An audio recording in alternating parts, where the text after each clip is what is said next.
So ayan mga boss, dahil maraming mga followers tayo na nag-request na gawin daw natin sinampalukan. So gawin na lang natin sinampalukan yung ating ulo at paa ng kambing mga boss. Ayan. Siyempre unang-una chop-chop natin na medyo maliliit. Ayan, medyo matigas yung kambing, medyo magulang na mga boss. At siyempre pati yung ulo. Siyempre pagka chop-chop niyan, lilinisan natin, hugasan natin. Ang ginawa ko po rito mga idol, pressure cooker ko po una, para talaga mabilis malambot. Tsaka tayo nag-isa ng maraming luya, bawang at sibuyas at siling panigang. Naglagay tayo rito ng puso ng saging. So ayan yung ating galing ng pressure cooker na pinalambot na kambing, nilagay na po natin. Meron po tayong usbong, meron po tayong kamyas, sinaluan na natin. At syempre yung ating sampalok, bungang sampalok, asin, syempre paminta mga boss, betsin. So hayaan lang natin, pakuluin lang natin. Pero malambutan po yung ating kambing yan. At hayaan lang natin siyang pakuluin ng pakuluin para maluto ang kanyang mga sangkap mga boss.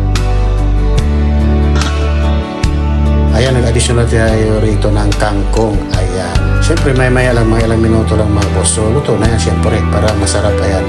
So, nagpapasarap rito yung puso ng saging. Ayan, try nyo na mga boss. Grabe, napakasarap. Paa ng kambing, ulo ng kambing, sinampalukan, na may kasamang kamyas, na may kasamang